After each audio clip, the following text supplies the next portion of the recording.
This is Kamlesh Ahuja sir की chemistry class. हम previous class में रेट कांस्टेंट के बारे में डिटेल में डिस्कस कर चुके हैं। तो आप जब ये वीडियो देखें तो पहले प्रीवियस क्लास का कंसेप्ट क्लियर होना चाहिए। Rate constant is also called specific rate of reaction. और किसी भी रिएक्शन के अंदर जब हम रिएक्टेंट का कंसंट्रेशन 1 मोल पर लीटर ले लेते हैं तो किसी भी रिएक्शन में रिएक्टेंट्स के कंसंट्रेशन जब हम 1 मोल पर लीटर लेते हैं तो उस समय जो उस रिएक्शन का रेट आता है गिवन टेम्परेचर पर उसको रेट कांस्टेंट कहते हैं। खैर, आज वाली क्लास के अंदर हम कुछ न्यूमेरिकल प्रॉब्लम और कुछ कंसेप्चुअल क्वेश्चन कर लेते हैं, क्योंकि इस चैप्टर के अंदर जितने ज्यादा क्वेश्चन प्रैक्टिस होती रहेगी आपकी उतने चैप्टर की अच्छी ग्रोथ होती रहेगी। तो लेट्स सी, देखते हैं हम क्वेश्चन। अब आप देखो, the reaction 2NO plus O2 gives 2NO2। ये रिएक्शन गिवन है, 2NO plus O2 gives 2NO2। Observe the rate equation, इसका जो रेट इक्वेशन गिवन है वो क्या गिवन है, R equals to K NO square O2। It means this reaction is second order with respect to NO and first order with respect to O2। अब ये बोल रहा है कि ये जो रिएक्शन है वो एक किसी कंटेनर में हो रही है, ठीक। और जब वो किसी वेसल में हो रही है और वो किसी भी वेसल में हो रही है, उस वेसल का वॉल्यूम हमने 1/3 कर दिया, यानी वेसल का वॉल्यूम डिक्रीज करते करते 1/3 कर दिया। वेसल का वॉल्यूम डिक्रीज करते करते हमने कितना कर दिया, 1/3 कर दिया। तो हमने 1/3 उसका वॉल्यूम कर दिया। तो यहां पर देखो, यहां पर इनिशियल वॉल्यूम तो क्या था, इनिशियल वॉल्यूम ये था रिएक्शन का। ये रिएक्शन इसमें हो रही है, ध्यान दो बेटा। सबसे पहले तो क्वेश्चन समझ में आएगा तो अपन उसके सॉल्यूशन की तरफ जाएंगे। तो ये बोल रहे हैं कि the volume of the reaction vessel, ये रहा reaction vessel, is reduced to 1/3, यानी वेसल का वॉल्यूम हमने 1/3 कर दिया, ठीक। तो यहां पर 1/3 कर दिया। तो ये बोल रहा है कि ये रिएक्शन इस वेसल में हो रही है और इस वेसल का वॉल्यूम 1/3 कर दिया। तो न्यू रेट क्या हो जाएगी, न्यू इनिशियल रेट क्या हो जाएगी। तो आप देखो, हमको मालूम है कंसंट्रेशन क्या होता है, कंसंट्रेशन होता है N/V। तो यहां पर N1 V1 और C1 कंसंट्रेशन है। तो यहां पर C1 कंसंट्रेशन का क्या फॉर्मूला हो जाएगा, N1/V1। Is it clear. यहां पर नंबर ऑफ पार्टिकल्स N2 हो गए और N1 और N2 में क्या रिलेशन है, दोनों इक्वल है, क्योंकि ये तो क्लोज कंटेनर है। मैंने इसको सप्रेस कर दिया। तो अंदर अगर 100 पार्टिकल है, मैं यहां तक ले गया तो भी तो 100 पार्टिकल ही रहने वाले हैं। ओपन सिस्टम थोड़ी है कि बाहर निकल जाएगा। तो इसीलिए N1 इक्वल्स टू N2 रहेगा। तो यहां पर जो आया हमारे पास C2 क्या आएगा, C2 आएगा C2 क्या आ जाएगा, N2/V2। वॉल्यूम हो गया V2। अब N1 इक्वल्स टू N2 है, तो फिर मैं ये 1 और ये 2 हटा देता हूं, N और N, इसको मैंने N ले लिया। N1 equals to N2 equals to N, तो यह N ही ले लिया, यानी नंबर ऑफ पार्टिकल्स चेंज नहीं हुए। हटा दो इसको, कंफ्यूजन करने की जरूरत ही नहीं है। यहां पे N पार्टिकल, यहां पर भी N पार्टिकल। चेंज तो वॉल्यूम ही हुआ है। तो वॉल्यूम चेंज हुआ है, तो V2 वॉल्यूम कितना है, जो V2 वॉल्यूम है वो V1/3 है। जो V2 वॉल्यूम है वो कितना है, तो मैं यहां पर इसके अंदर, इस C2 के अंदर मैं V2 की वैल्यू पुट कर रहा हूं। तो मैं जब V2 की वैल्यू पुट करूंगा तो क्या आ जाएगा, V2 की वैल्यू क्या है, V1/3। अब मैं क्या करूं, C2/C3 कर दिया, C2/C1 कर दिया, सॉरी, C2/C1। तो C2/C1 करूंगा तो C2 की वैल्यू कितनी है, C2 की वैल्यू कितनी है बेटा, C2 की वैल्यू है 3n अपॉन v1, और ये जो c1 की वैल्यू है वो कितनी है, c1 की वैल्यू है c1 की वैल्यू है n इंटू v1, ठीक है, c1 की n अपॉन v1 वो लिख दिया। तो v1 से v1 कैंसिल, n से n कैंसिल, तो c2 equals to c1 equals to क्या हो गया 3, मतलब c2 इक्वस टू 3c1, यानी यहां पर जो कंसंट्रेशन है वो 3 टाइम इंक्रीज हो गया। कंसंट्रेशन क्या हो गया, कंसंट्रेशन कितना बढ़ गया बेटा, 3 टाइम बढ़ गया। यानी जब हमने वॉल्यूम कम करेंगे तो कंसंट्रेशन बढ़ेगा। ये हमेशा ध्यान रखो कि किसी भी कंटेनर का, किसी भी क्लोज कंटेनर का उसकी क्लोजनेस मेंटेन रखते हुए वॉल्यूम कम कर देंगे तो अंदर जो रिएक्टेंट स्पीशीज हैं उनका कंसंट्रेशन बढ़ जाएगा। जो भी है रिएक्टेंट है, प्रोडक्ट है, सबका कंसंट्रेशन क्या हो जाएगा, बढ़ जाएगा। तो ये क्लियर हो गया कि इनिशियल कंसंट्रेशन अगर C1 है, इनिशियल कंसंट्रेशन अगर 1 है, इनिशियल कंसंट्रेशन अगर 1 है तो वॉल्यूम 1/3 करने पर कंसंट्रेशन बढ़कर 3 टाइम हो गया। इसका मतलब आपको ये कंसेप्ट क्लियर हो गया कि जब हम वॉल्यूम को 1/3 करेंगे तो कंसंट्रेशन 3 गुना बढ़ जाएगा। आपको कोई बोले कि मैंने एक सिस्टम में कोई केमिकल रिएक्शन हो रहा है और मैंने उसका वॉल्यूम हाफ कर दिया तो रिएक्टेंट का कंसंट्रेशन कितना हो जाएगा, डबल। अगर वॉल्यूम 4 गुना कम कर दिया, 4 टाइम कम कर दिया तो कंसंट्रेशन 4 टाइम इंक्रीज हो जाएगी, क्योंकि कंसंट्रेशन क्या है, फिर देखो n/v, n कांस्टेंट हो तो c concentration is inversely proportional to volume.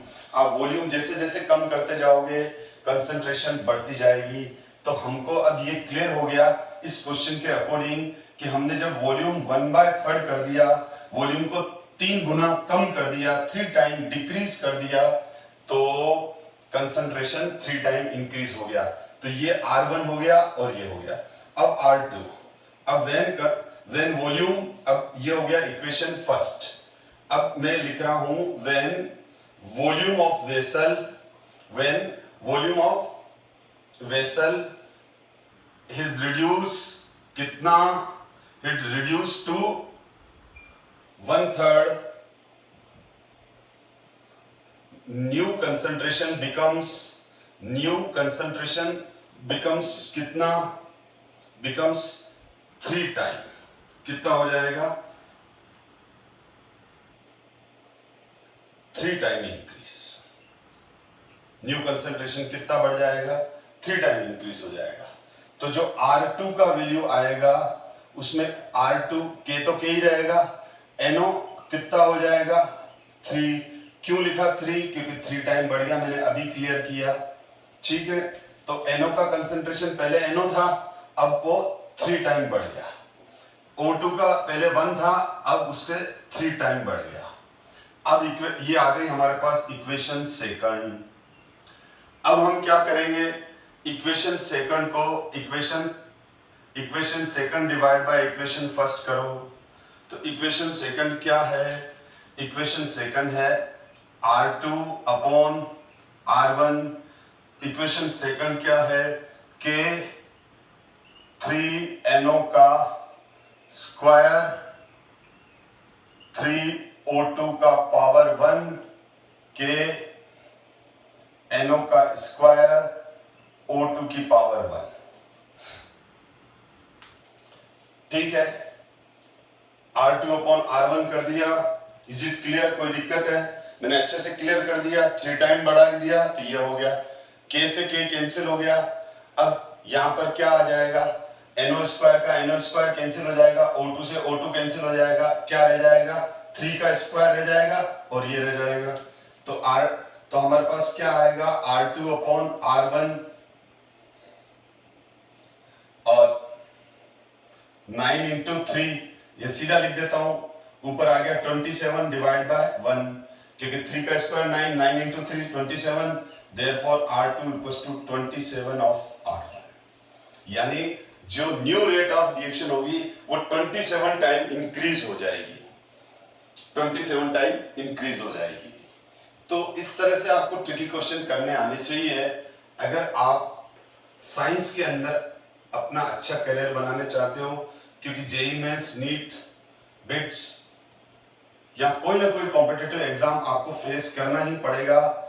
उस कॉम्पिटिटिव एग्जाम्स के थ्रू ही आप सबके लिए अच्छे कॉलेजेस के डोर ओपन होंगे। बाकी आप बेटा समझदार हो।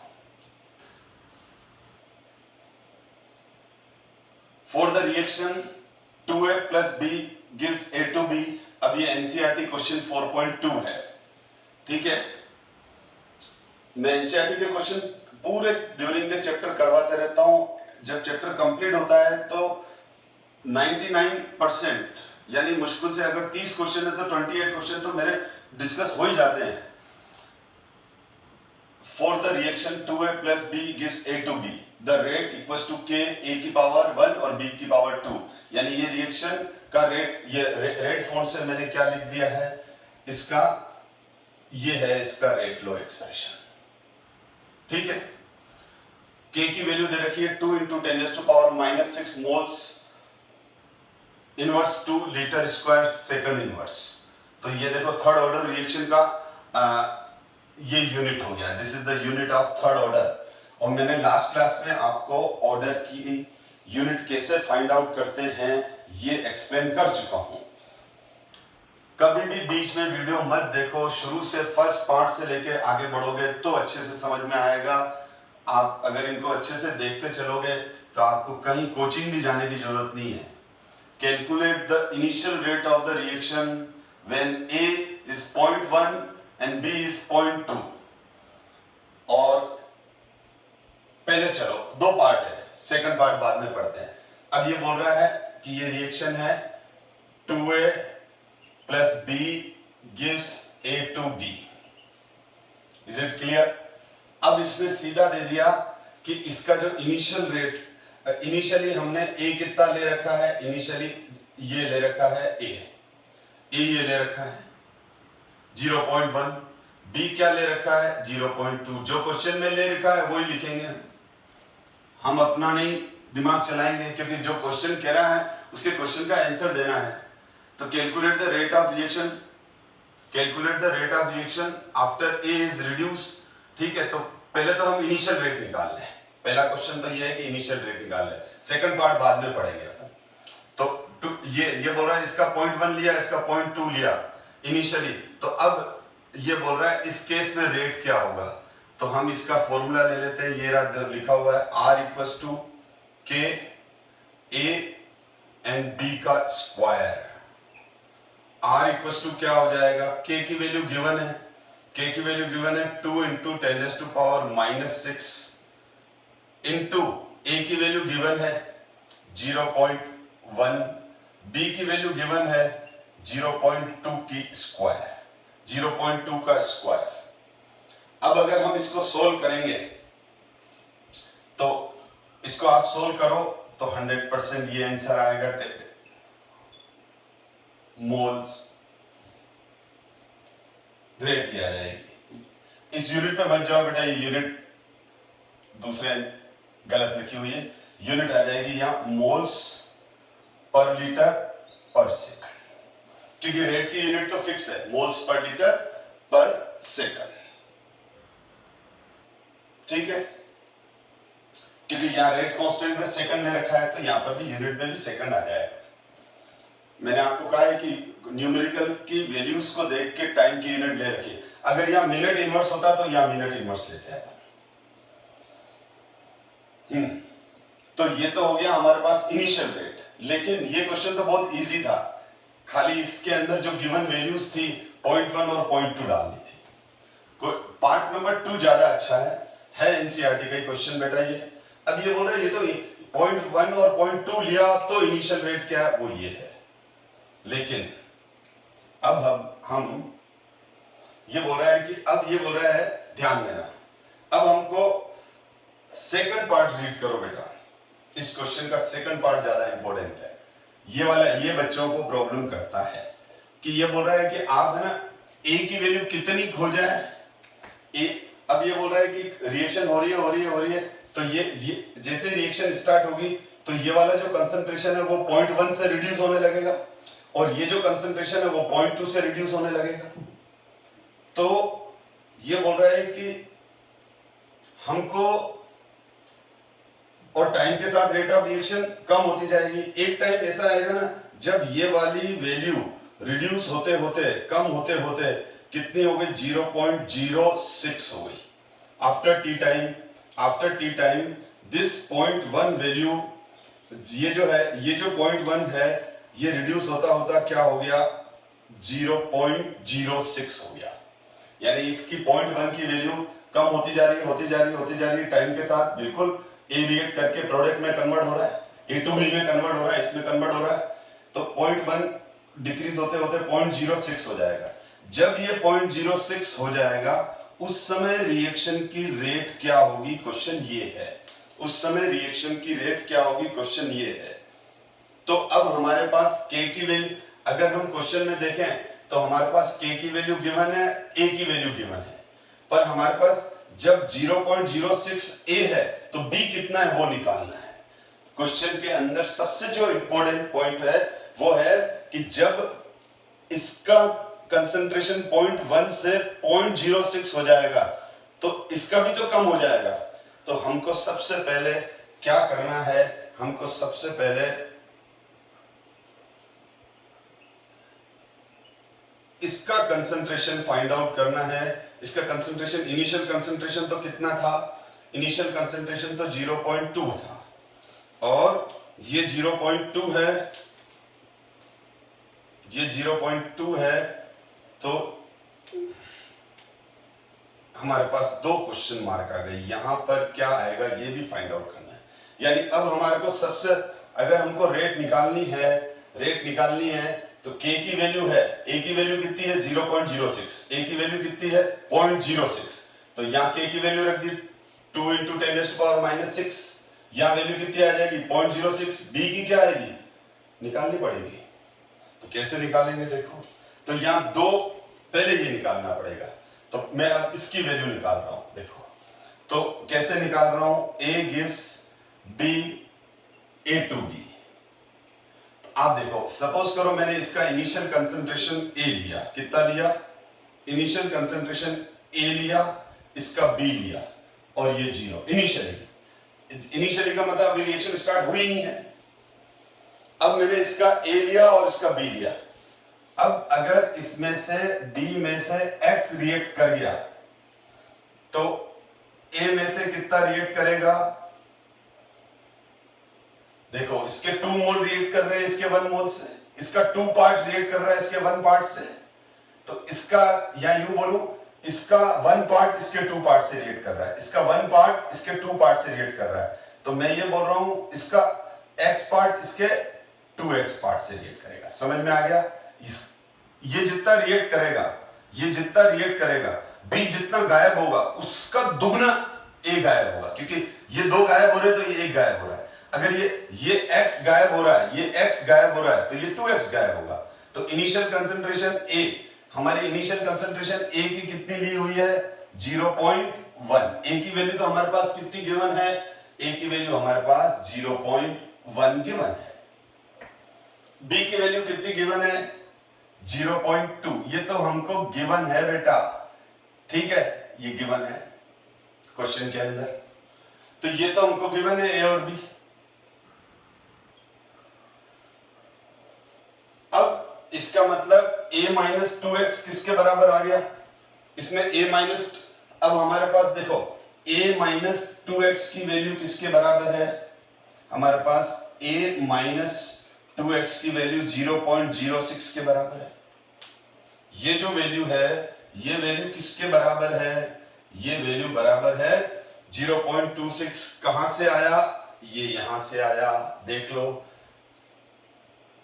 a की वैल्यू कितनी गिवन है, a की वैल्यू गिवन है हमारे पास, a की वैल्यू गिवन है 0.1, तो मैं यहां 0.1 लिखूं, माइनस 2x इक्वल्स टू 0.06, तो 2x इक्वल्स टू क्या आ जाएगा, 2x इक्वल्स टू क्या आ जाएगा, 0.1 माइनस 0.06, तो 2x की वैल्यू आ जाएगी 0.04। 2x की वैल्यू कितनी आ गई? 0.04। ध्यान से देखो बेटा, सिंपल मैथमेटिक्स है और इस तरह के काफी सारे क्वेश्चन आप 11th में केमिकल इक्विलिब्रियम और आयनिक इक्विलिब्रियम में कर चुके हैं। 74 या 68 को, हाँ 68 क्वेश्चंस हैं एनसीईआरटी में इक्विलिब्रियम के, और सब में इस तरह के कंसेप्ट थे। तो 2x इक्वल्स टू 0.04 ये आ गया बेटा। तो x, तो 2x इक्वल्स टू कितना आ गया? 0. तो x की वैल्यू कितनी आ जाएगी? 0.02। समझ में आ गया? 2x की वैल्यू 0.04, 2x की वैल्यू 0.04, तो x की वैल्यू 0.02। तो हमारे पास x की वैल्यू 0.02 आ गई, क्योंकि बेटा 2x 0.04 आया तो x 0.02 होगा ना। ठीक है, देख लो कोई चीज समझ में नहीं आई हो तो वापस थोड़ा सा रिपीट कर देता हूं। इसका इनिशियल कंसंट्रेशन A है और B है। तो इनिशियल, तो हमारे पास A की वैल्यू कितनी ली हुई है? ये देखो A की वैल्यू कितनी है? 0.1। ये किसकी वैल्यू थी? B की वैल्यू। ठीक है, तो A की वैल्यू 0.1 और B की वैल्यू 0.2, तो इन दोनों की वैल्यू तो है। अब मैं ये बोल रहा हूं कि इसका इनिशियल कंसंट्रेशन A है, इसका B है। अब इसका एक पार्ट इसके 2 पार्ट से रिएक्शन कर रहा है, तो सब मैंने अज्यूम किया कि सपोज करो X पार्ट B का रिएक्ट कर रहा है, तो उसी समय A का 2x पार्ट रिएक्ट करेगा।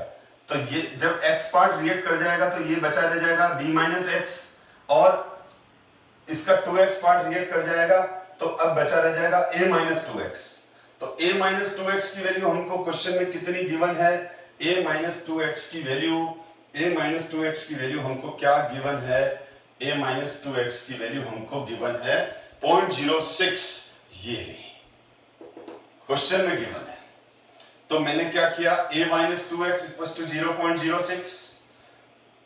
A की वैल्यू ऑलरेडी गिवन है मुझे, ये ली 0.1 माइनस 2x। अब मैंने खाली मैथमेटिक्स लगाई, 2x इक्वल्स टू 0.1 माइनस 0.06 ये आ गया।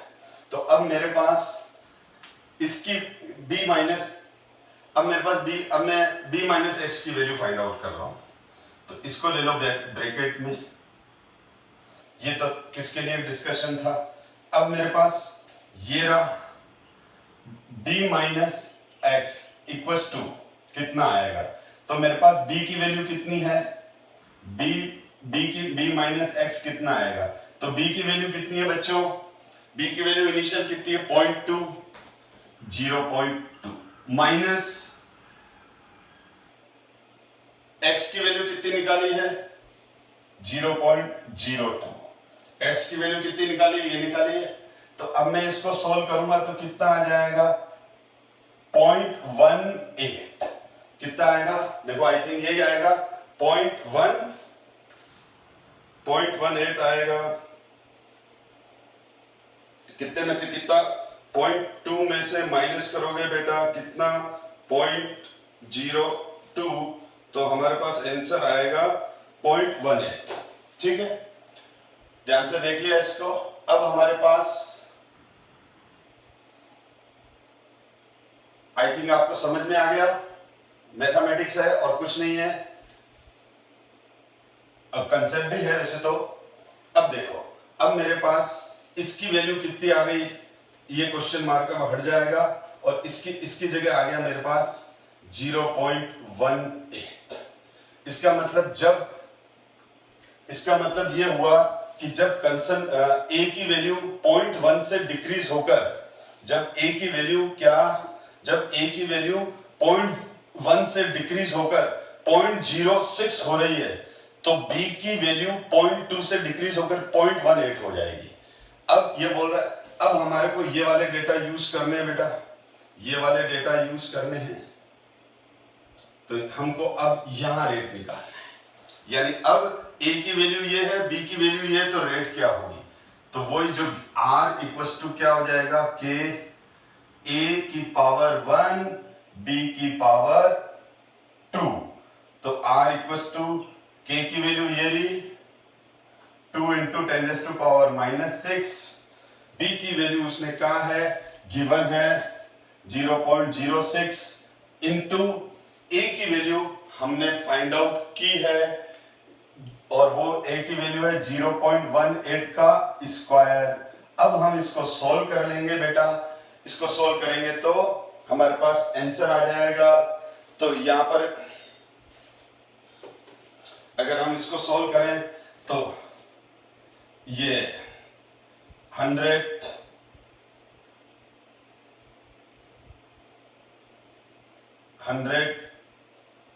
यानी 1 2 3 4 5 6 तो 10⁻⁶ नीचे आ जाएगा और ये ऊपर जाएगा तो -12 हो जाएगा। अब इसको खाली सोल्व ही करना है। तो अगर इसको हम सोल्व करते हैं तो 2 इंटू 6 इंटू 18 इंटू 18 ये आ रहा है 3888 इंटू 10⁻⁻12। लेकिन हम इसको साइंटिफिक नोटेशन में लिखेंगे तो इसका वैल्यू आ जाएगा 3.88 इंटू, अब ये कितने लगे 1 2 3 तो यहां आ जाएगा -9। 3.88 इंटू 10⁻⁻9 मोल्स पर लीटर पर सेकंड। मोल्स पर लीटर पर सेकंड। Is it clear? बाकी कैलकुलेशन है। आप जिस स्टूडेंट को यहां तक समझ में आ गया फिर तो वैल्यू डाल के कैलकुलेशन किया है मैंने। तो चलो ये एनसीईआरटी का 4.2 क्वेश्चन किया है। जब मैं ऐसा बोलूं तो आप हमेशा मेरी क्लास ओवर होने के बाद एनसीईआरटी खोलोगे और उसके एंड एक्सरसाइज क्वेश्चन देखोगे और चेक कर लिया करो 4.2 क्वेश्चन है कि नहीं है ये, कि मैंने यूं ही तो नहीं बोल दिया। चलो आगे। अब ये इंटेक्स क्वेश्चन है बेटा, ध्यान देना। ये एनसीईआरटी इंटेक्स क्वेश्चन था, ये है। पिछले वाला एंड एक्सरसाइज क्वेश्चन था। पिछले वाला कौन सा था?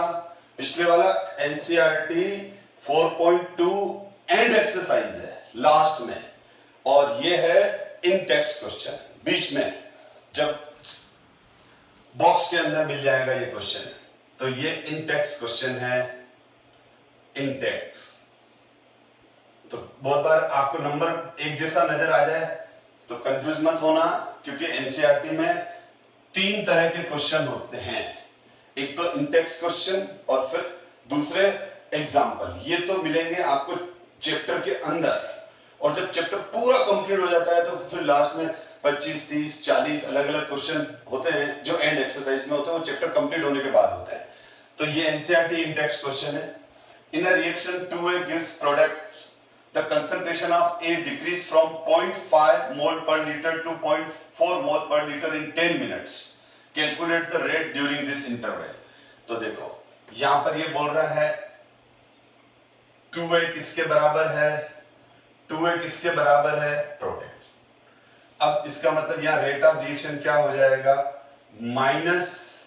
-dA/dt। नहीं, ये रॉन्ग है बेटा, ये तो डिसअपीयरेंस रेट ऑफ ए है। 2A है ना, तो यहाँ अब अगर स्टोइकोमेट्रिक कोफिशिएंट से डिवाइड करेंगे तो अब आया ये रेट ऑफ रिएक्शन, ये 2 डिवाइड में आ जाएगा। सेकंड क्लास के अंदर बहुत अच्छे से डिस्कस कर चुके हैं हम। तो रेट -dA/dt इंटू 1/2। तो सबसे पहले हम -dA/d2 की वैल्यू फाइंड आउट कर लें। तो डिसअपीयरेंस रेट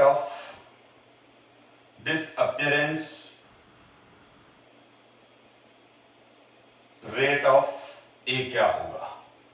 तो -dA/dt minus A final minus A initial divide by dt। तो ये तो फाइनल और ये इनिशियल, रिएक्टेंट के टर्म में माइनस है।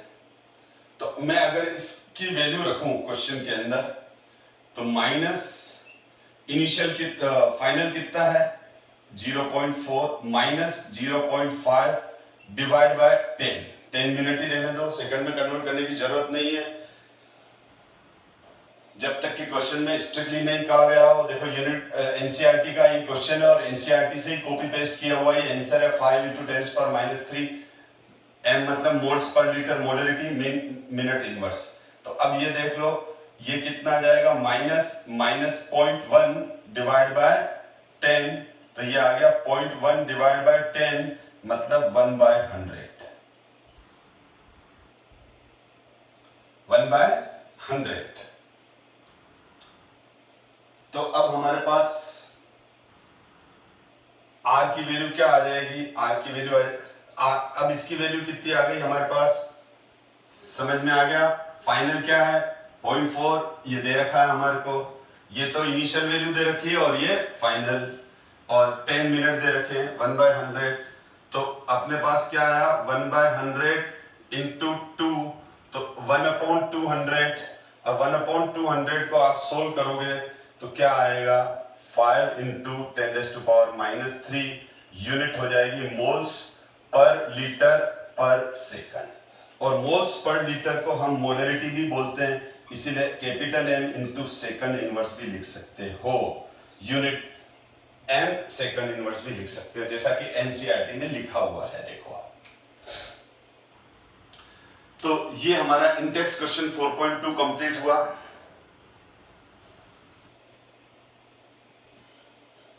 आगे चलते हैं। अगर कोई चीज समझ में नहीं आई तो वीडियो को पॉज करके थोड़ा सा रिमाइंड करके वापस देख लोगे।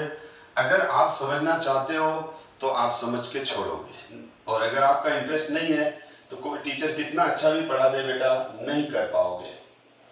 आपका खुद का इंटरेस्ट, खुद का पेशेंस, खुद का हार्डवर्क ही काम आएगा आपको। हम तो गाइडेंस दे सकते हैं, सपोर्ट कर सकते हैं। एनीवे देखो बेटा अब आगे बढ़ते हैं, कुछ और कंसेप्ट क्लियर करते हैं। अब क्या है, ऑर्डर, जीरो ऑर्डर रिएक्शन भी होती है और फ्रैक्शन ऑर्डर रिएक्शन भी होती है। तो पहले मैं फ्रैक्शन ऑर्डर की बात कर रहा हूं, जीरो ऑर्डर की भी बात करेंगे हम, हो सकता है वो नेक्स्ट क्लास में करें हम। एक एग्जांपल ले रहा हूं, H2 plus Br2 gives 2HBr। जब हम इसको हीट कर रहे हैं, अब इस रिएक्शन के मैकेनिज्म बता रहा हूं मैं, उस मैकेनिज्म से फिर हम इसकी rate law equation find out करेंगे। तो जब हम Br2 को हीट करते हैं तो ये 2Br में कन्वर्ट हो जाएगा, 2 ब्रोमीन रेडिकल बन जाएगा, और ये हो गई हमारी फास्ट स्टेट। यानी देखो ये ऐसे हो रहा है, Br2 हीट किया, Br एटम, ये दोनों फिंगर Br2 को बता रहे हैं, सिंगल फिंगर ब्रोमीन एटम को बता रहा है। तो Br2 हीट हुआ Br में, लेकिन ये बनते ही आपको बात समझ में आई, Br2 को हीट करते टूटते वापस बॉन्ड बना लेता है, तो इसीलिए रिवर्सिबल का साइन लगाया। यानी ये Br2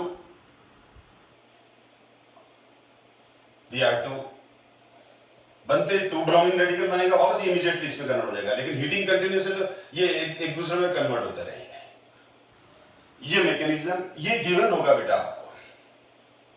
फिर क्या हो रहा है, फिर हो रहा है इनमें से कुछ ब्रोमीन रेडिकल, क्योंकि ये तो सब ये है, तो ये एक ही कंटेनर में दोनों साथ साथ है, तो जब कुछ ब्रोमीन रेडिकल धीरे धीरे मौका पाकर H2 से रिएक्शन कर लेते हैं और HBr प्लस हाइड्रोजन रेडिकल बना देते हैं। रेडिकल का मतलब एटॉमिक फॉर्म में आ जाते हैं, उन पे कोई चार्ज नहीं है, और ये है इसकी स्लो स्टेट, ये है इसकी स्लो स्टेट। अब थर्ड स्टेप में क्या होता है, थर्ड स्टेप में वापस ये हाइड्रोजन रेडिकल अनस्टेबल है और ब्रोमीन रेडिकल भी अनस्टेबल है, ये वापस HBr में कन्वर्ट हो जाते हैं, और ये है फास्ट स्टेट। ये गिवन होगा बेटा आपको। अब ये मत बोलो सर हमको कैसे मालूम पड़ेगा, बेटा मुझे ही नहीं पड़ता है, ये तो ऑब्जर्व वैल्यू है, बहुत रिसर्च से हर रिएक्शन का मैकेनिज्म फाइंड आउट किया हुआ है। ठीक है, हम इतने टाइम से पढ़ा रहे हैं, थोड़ा प्रेडिक्शन हमारा बढ़ जाता है, ठीक है, तो आपको ये सारा गिवन होगा। अब ये आपको ये पूरा ऐसा एग्जाम में गिवन होगा, और पूछा जाएगा इसका क्या लिखो, रेट लो इक्वेशन लिखो। बहुत इंपॉर्टेंट पॉइंट बता रहा हूं बेटा। अब ये हमारा क्वेश्चन है और इसमें हमको दिया हुआ है कि भाई इसका रेट ऑफ क्या फाइंड आउट करो, रेट लो इक्वेशन क्या होगी इसकी। एक पॉइंट गिठान बांध लो, मतलब माइंड में सेट कर लो कि रेट लो इक्वेशन हमेशा रिएक्टेंट या प्रोडक्ट के टर्म में आती है। प्रोडक्ट के टर्म में कैसे आती है अभी कंफ्यूज मत करो, बिल्कुल रुक जाओ। नेक्स्ट एग्जांपल भी दूंगा जिसमें रेट लो इक्वेशन में प्रोडक्ट आ जाएगा। रेट लो इक्वेशन किसी भी स्टेबल स्टेट के लिए आती है। रेट लो इक्वेशन इंटरमीडिएट के लिए नहीं आती। जैसे रेडिकल इंटरमीडिएट, रेडिकल क्या है, रेडिकल ब्रोमीन रेडिकल इंटरमीडिएट है। जो रेट लो है, रेट लो में जो स्पीशीज लिखी जाती है, इन तीनों में से 2, 3 या तीनों आ सकती है। लेकिन जो रिएक्शन के बीच में बनी और बीच में गायब हो गई, वो रेट लो इक्वेशन में आते हैं तो उसको हटाना पड़ता है। समझ जाओगे बेटा एग्जांपल से। मुझे एक बात बताओ, इंटरमीडिएट, सबसे पहले इंटरमीडिएट का मतलब समझो। देखो आपको रिएक्शन कौन सी नजर आ रही है, आपको रिएक्शन ये नजर आ रही है। इस रिएक्शन में क्या नजर आ रहा है, H2 नजर आ रहा है, Br2 नजर आ रहा है, HBr नजर आ रहा है। क्या इस रिएक्शन में ब्रोमीन रेडिकल नजर आ रहा है क्या, बताओ। इस वाली रिएक्शन में ब्रोमीन रेडिकल नजर आ रहा है क्या, नहीं आ रहा है, तो ब्रोमीन रेडिकल इंटरमीडिएट हो गया।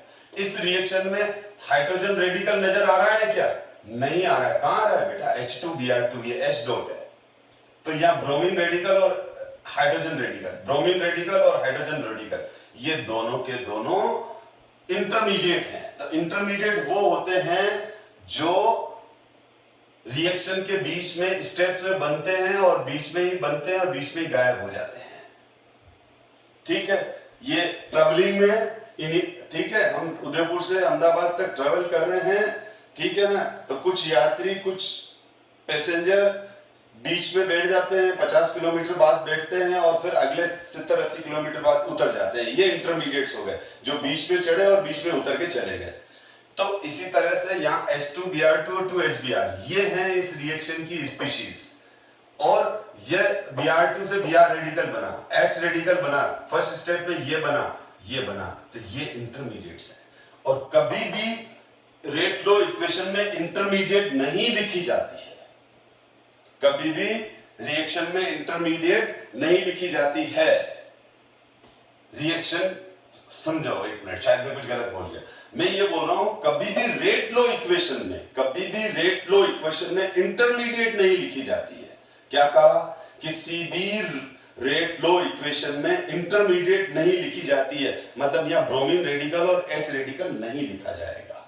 अगर है तो उसको हटाना पड़ेगा। कैसे, देखो। अब अगर मैं इसका रेट लो इक्वेशन निकालूं तो R = K।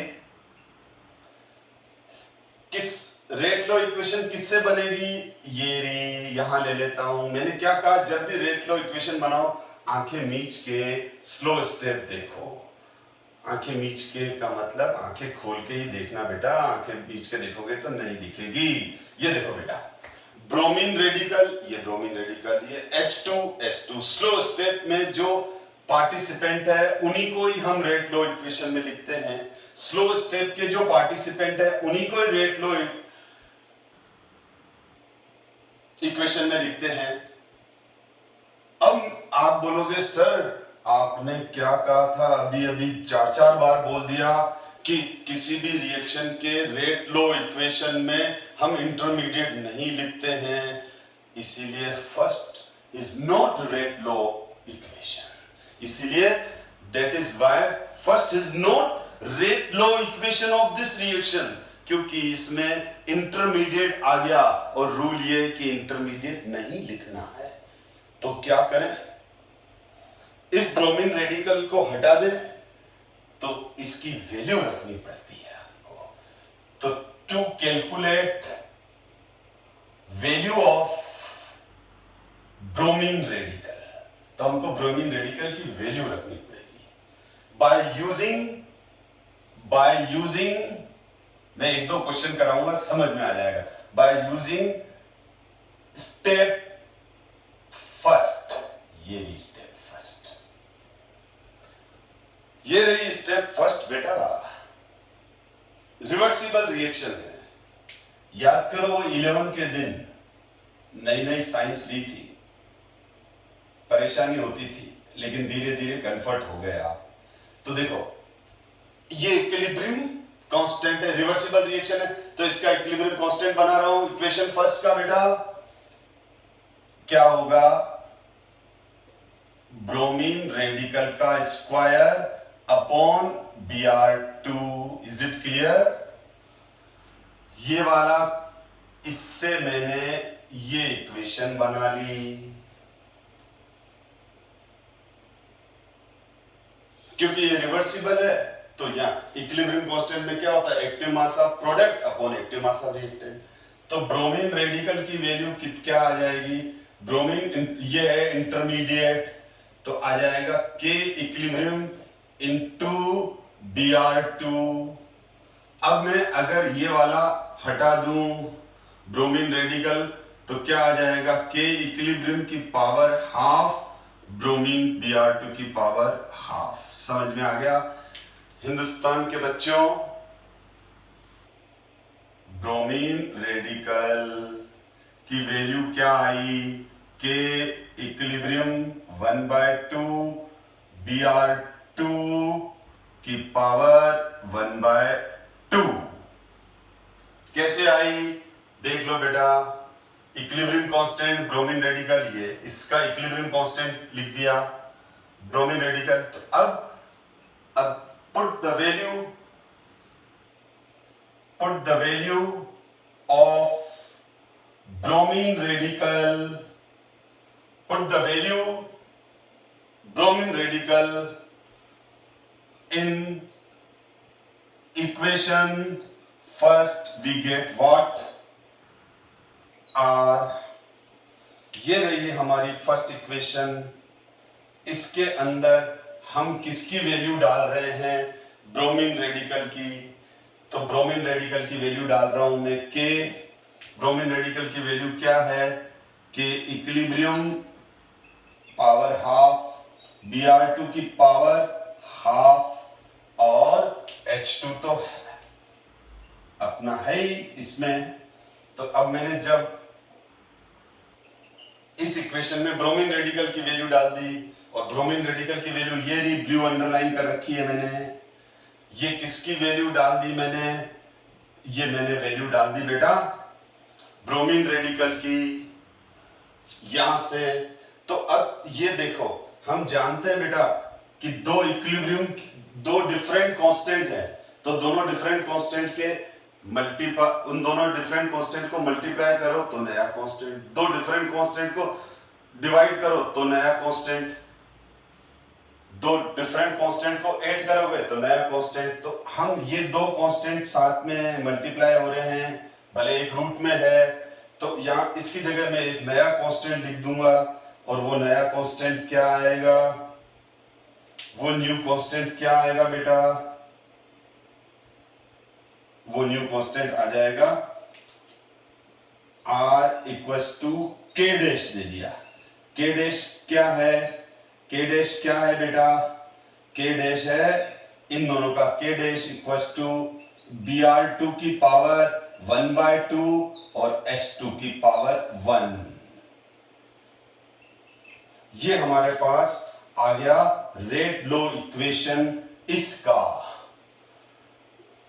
तो इस फर्स्ट को, अब ये इक्वेशन सेकंड। तो equation first is not rate law equation, equation first is not rate law equation, क्योंकि इसमें इंटरमीडिएट है। अब समझ गए, इंटरमीडिएट जो रिएक्शन के बीच में बनी और बीच में ही गायब हो गई, रास्ते के बीच में आई और रास्ते के बीच में ही चली गई। ठीक है, जैसे बस का एग्जांपल दिया, कुछ पैसेंजर रास्ते के बीच में बैठते हैं और थोड़ा आगे चल के उतर जाते हैं और गाड़ी आगे चलती रहती है। तो यहां तक ये वाली बात हो गई। तो अब आप देख लो, इस इसका जो रेट लॉ इक्वेशन आया वो आया R equals to K dash constant Br two की पावर हाफ S टू की पावर 1। तो इसका ओवरऑल ऑर्डर कितना हुआ? तो इसका ओवरऑल ऑर्डर हुआ 1.5। ओवरऑल ऑर्डर कितना हुआ? Br2 के रेस्पेक्ट में ऑर्डर कितना है? हाफ, और ये उसका कितना हो गया? 1.5। यानी इस रिएक्शन का ऑर्डर हमारे पास 1.5 हो गया। This reaction is first order with respect to H2 and half order with respect to Br2। I think hope करता हूं समझ में आ गया होगा, थोड़ा स्लो हो गया था, ठीक है। तो जो फास्ट ग्रास्पिंग स्टूडेंट हैं वो थोड़ा पेशेंस रखें ताकि एवरेज स्टूडेंट को भी समझ में आता रहे। एक और एग्जांपल देता हूं मैं आपको, इसमें इससे भी बढ़िया एग्जांपल लेते हैं। देखो,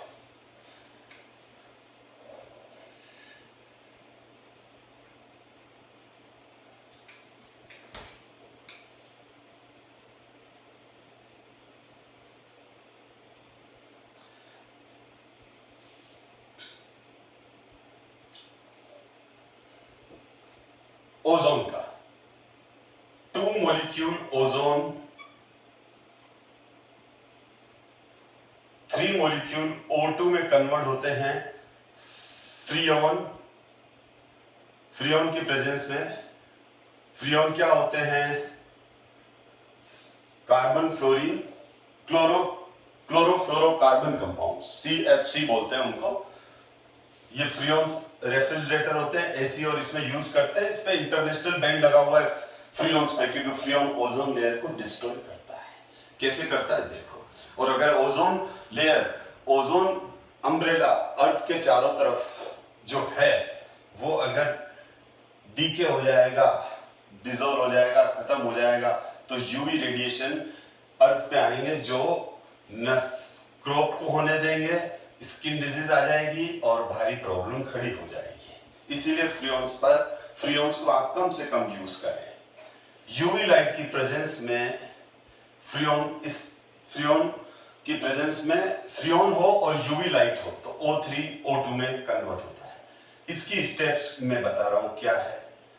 O3 फर्स्ट स्टेप में फ्रियोन की प्रेजेंस में O2 प्लस एटॉमिक ऑक्सीजन में कन्वर्ट हो जाता है। फिर ये एटॉमिक ऑक्सीजन O3 से रिएक्ट करता है और 2 मॉलिक्यूल O2 में कन्वर्ट हो जाता है। ये स्टेप्स आपको एग्जाम में गिवन होगी। यहां लिखा होगा फास्ट स्टेप और यहां लिखा होगा स्लो स्टेप। अब देखो क्या होगा। मैंने क्या कहा? रेट लॉ इक्वेशन मतलब आंखें खोल के देख लो, जो स्लो स्टेप है वहीं से लिख लेंगे। ये equation first, R equals to rate constant atomic oxygen O3। First step की से रेट लॉ इक्वेशन नहीं लिखते, पर first equation is not rate law equation क्योंकि यहां ऑक्सीजन बीच में आया और बीच में गायब हो गया, कहीं रिएक्शन में दिख रहा है। अगर मैं बोलूं रिएक्शन क्या है तो हमारी रिएक्शन तो ये है। क्या इस रिएक्शन में O एटम दिख रहा है? तो O atom is intermediate. O atom is intermediate, इसका मतलब हमको इक्वेशन फर्स्ट से O को हटाना पड़ेगा। और तो हम क्या करेंगे? इक्वेशन फर्स्ट में क्या लिखेंगे? Put the value of O in equation first. हम यहां पर O की वैल्यू रखेंगे। तो O की वैल्यू कैसे निकालेंगे? इक्वेशन फर्स्ट, जैसे कि मैंने अभी निकाला। थोड़ा सा कंसेप्ट क्लियर हो चुका है तो मैं सीधा ले रहा हूं। इसका इक्विलिब्रियम रिवर्सिबल दे रखी है तो क्या हो जाएगा? O2 O upon O3 equilibrium constant में product upon reactant, product upon reactant. अब क्या हो जाएगा, अब मैं O को अलग कर दूं तो O को अलग करूंगा तो क्या हो जाएगा, K equilibrium constant into O3, इसको मल्टीप्लाई कर दिया, ये O2 आ गया। O equals to K equilibrium constant O3 और O2 -1, इसको मैं ऊपर ले गया तो -1, मैथमेटिकली ऐसे लिख सकता हूं मैं। तो ये मेरे पास किसकी वैल्यू आ गई, O को बाहर ले लिया, फिर O2 को ऊपर ले लिया तो -1 आ गया। अब ये वाली वैल्यू जो है वो मुझे कहां रखनी है, ये वाली वैल्यू मुझे यहां रखनी है, ताकि मैं इक्वेशन फर्स्ट से O की वैल्यू हटा लूं, ताकि मैं इक्वेशन फर्स्ट से O की वैल्यू हटा लूं। तो देखो क्या हो जाएगा, R इक्वल्स टू K,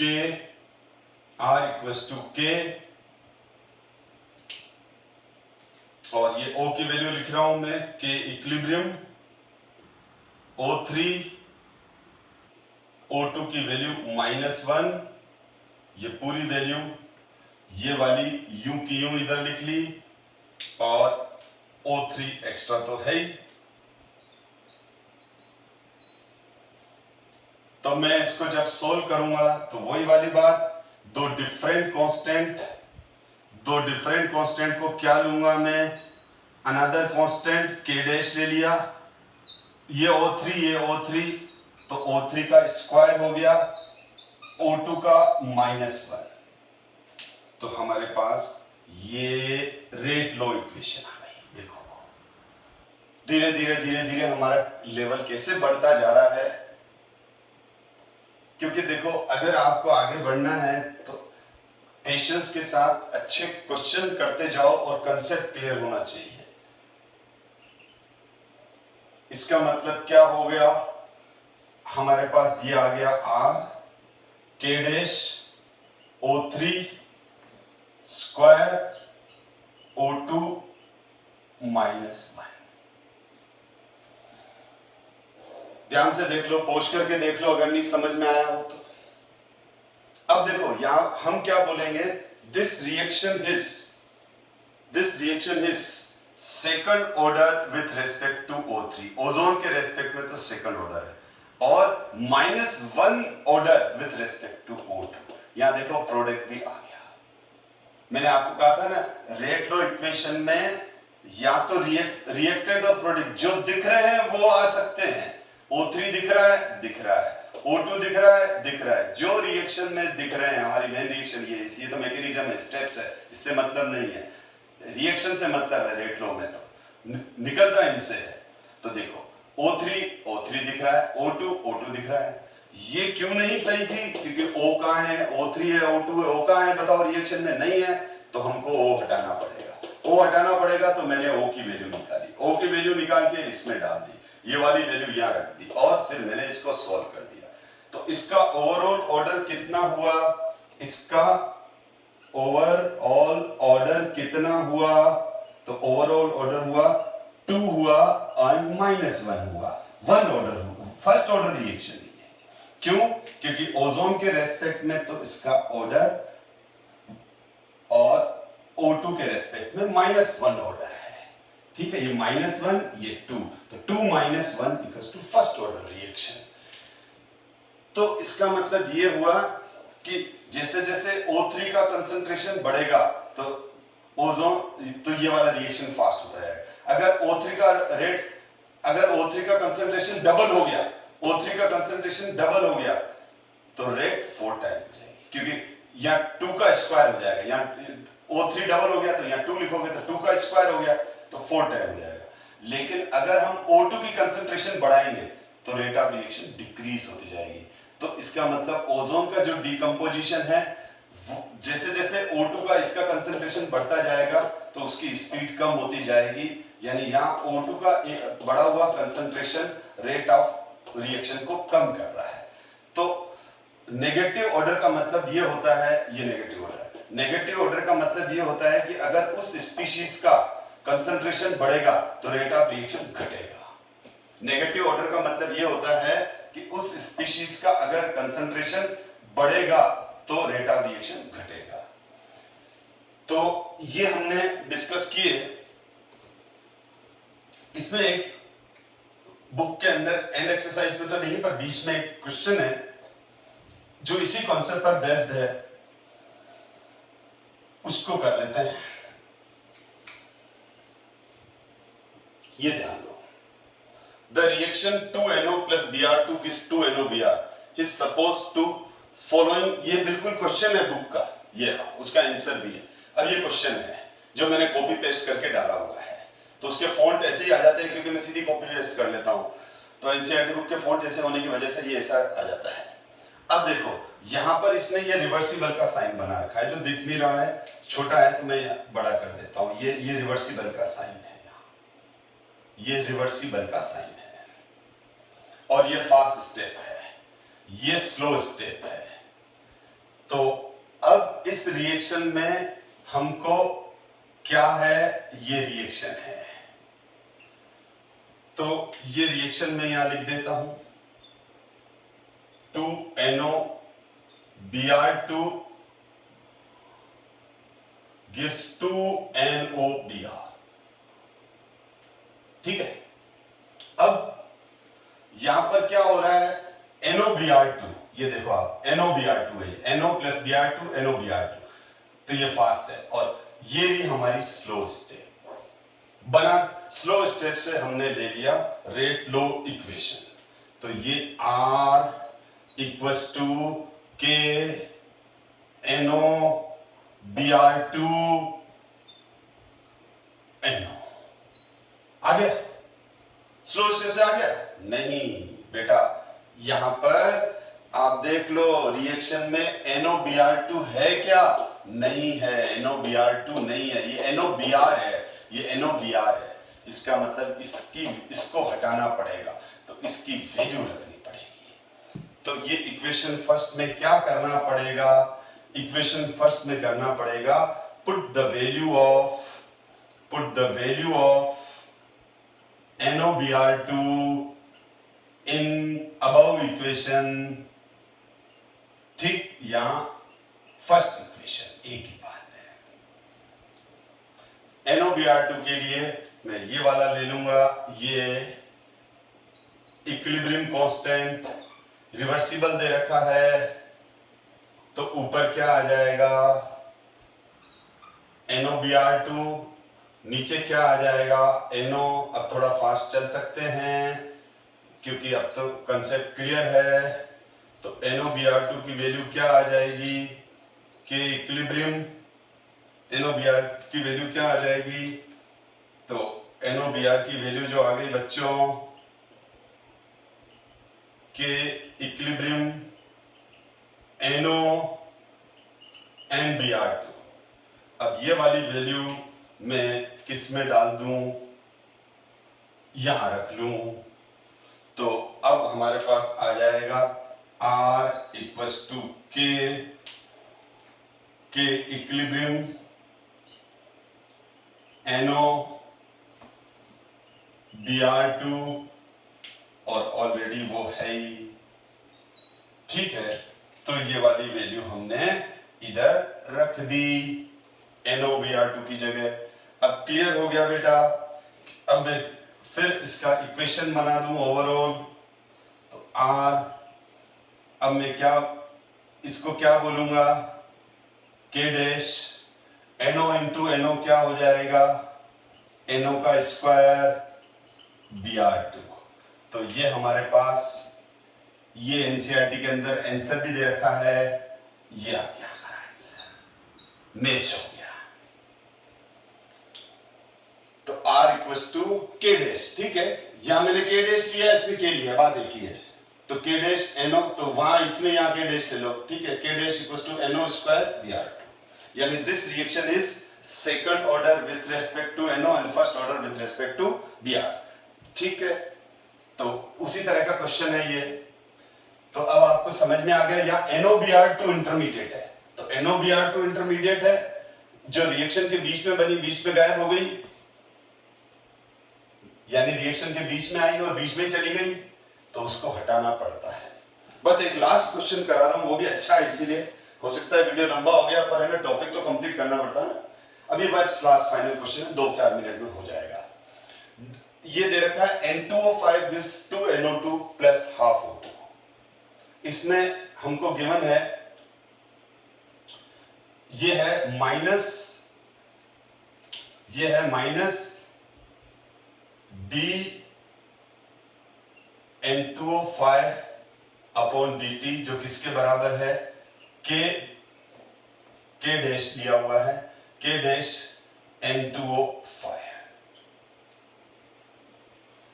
यानी मैं लिख ही देता हूं, इधर थोड़े फॉन्ट अजीब से हैं आई थिंक। तो ये रिएक्शन है बेटा, N2O5 gives 2NO2 plus half O2। हमारे को गिवन क्या है वो मैं यहां स्टेप वाइज लिख देता हूं। गिवन है minus dN2O5, disappearance rate of N2O5 upon dt is equal to K dash N2O5। Number 1 ये गिवन है। नंबर 2 क्या गिवन है, plus d NO2 upon dt। ये तो for disappearance rate of N2O5 with time, ये increasing rate of NO2 with time, क्या आ जाएगा, K डबल डैश N2O5। सीधी बात है, ये जितना ज्यादा होगा उतना ज्यादा गायब होगा, ये जितना ज्यादा होगा ये उतना ज्यादा बनेगा, ये जितना ज्यादा होगा वो उतना ज्यादा बनेगा, ये जितना ज्यादा होगा ये भी उतना ज्यादा बनेगा। यानी इसकी डिसअपीयरेंस की रेट भी N2O5 के कंसंट्रेशन के डायरेक्टली प्रोपोर्शनल होगी। NO2 की फॉर्मेशन रेट, कितना जल्दी NO2 बन रहा है, वो भी इसके डायरेक्टली प्रोपोर्शनल होगी इसकी कंसंट्रेशन के। O2 कितना फास्ट बन रहा है, ये भी N2O5 की कंसंट्रेशन पे डिपेंड करेगा। तो ये हो गया, ये रेट ऑफ रिएक्शंस नहीं है, ये है डिसअपीयरेंस रेट ऑफ N2O5। ठीक है, वो रेट ऑफ रिएक्शन के बराबर है, अलग बात है, पर ये डिसअपीयरेंस रेट ऑफ N2O5 है, ये फॉर्मेशन रेट ऑफ NO2 है, ये फॉर्मेशन रेट ऑफ O2 है, ये है। अब ये बोल रहा है कि आपको K डैश, क्वेश्चन ये है कि K dash, K double dash और K ट्रिपल डैश में रिलेशन बताओ। तो ये वाला इस तरह का क्वेश्चन बहुत अच्छा क्वेश्चन है, ट्रिकी क्वेश्चन है ये। बहुत बार बच्चे देख के सोच में पड़ जाते हैं। अभी भी आप बहुत जने जो ढंग से देख रहे हैं तो सोच रहे होंगे ये क्या है, तो देखो कैसे है। मैं इस इक्वेशन को लिख रहा हूं, देखो सोल्व कर रहा हूं मैं इसको, इक्वेशन को N2O5 में सोल्व कर रहा हूं क्वेश्चन को। देखो ये कैसे होगा, तो यहां पर मैं ये लिख सकता हूं इस रिएक्शन के लिए माइनस dN2O5 dt किसके बराबर है, प्लस dNO2 अपॉन dt बराबर 9 डिवाइड बाय 2 करेंगे बेटा, क्योंकि ये तो रेट ऑफ रिएक्शन है। वही जो शुरू से मैं पहली क्लास, दूसरी क्लास में जो एक्सप्लेन किया था कि minus dN2O5 by dt equals to plus d9। ये तो एक गायब हो रहा है तो ये दो बन रहे हैं। इन दोनों को इक्वेट करने के लिए मैं ऑलरेडी डिस्कस कर रखा है वीडियो नंबर 2 क्लास नंबर 2 में, और ये हो जाएगा plus dO2 upon dt into 2। अब मैं इनकी वैल्यू रख देता हूं, तो इसकी वैल्यू क्या है, इसकी वैल्यू क्या है और इसकी वैल्यू क्या है। तो इसकी वैल्यू है बेटा, गिवन है हमको, ये रहा, ये गिवन था लेकिन थोड़े फॉन्ट ऐसे थे तो मैंने वापस लिख दिया। तो K डैश N2O5 ये गिवन है, इसकी वैल्यू क्या गिवन है, K double dash N2O5 into 1/2, K triple dash N2O5 into 2। यानी ये वैल्यू मैंने, इसकी वैल्यू क्या है, ये है, ये गिवन है। तो देखो क्वेश्चन में गिवन है, ये तो तीनों क्वेश्चन में गिवन है। तो अब इसका रिलेशन क्या आ गया, K dash equals to K double dash divide by 2 और 2 इंटू K ट्रिपल डैश लिख सकता हूं, क्योंकि N2O5 तो सब में कॉमन है। और इसका वैल्यू क्या है, इसका वैल्यू ये है। ठीक है, तो अब मैं इसको और सिंप्लीफाई करूं तो मैं इसको ऐसे भी लिख सकता हूं। अब बच्चों आप मैथ्स इतनी तो जानते ही हो, मैं इसको पूरे को 2 से मल्टीप्लाई कर दूं तो क्या आ जाएगा 2k dash k double dash 4k। तो ये आ गया आंसर जो बुक में दे रखा है। आपने ये आंसर लिखा तो भी सही है, ब्लू फॉन्ट वाला, रेड फॉन्ट वाला लिखा तो भी सही है। इसी को मैंने 2 से थ्रू आउट 2 से मल्टीप्लाई कर दिया था, 2k डैश 2 किया तो 2 से 2 कैंसिल हो गया या 4 हो गया। तो आप ध्यान दो, ये हमारा आ गया डिराइव अ रिलेशन बिटवीन, क्या आ गया रिलेशन, ये वाला रिलेशन आ गया। कैसे आया आप देख लो, ये रहा इसका सॉल्यूशन, ये तो गिवन था। तो मैं होप करता हूं आपके लिए क्लास यूजफुल रही होगी। हम नेक्स्ट क्लास में और अच्छे नए कंसेप्ट और नए क्वेश्चन के साथ फिर मिलते हैं।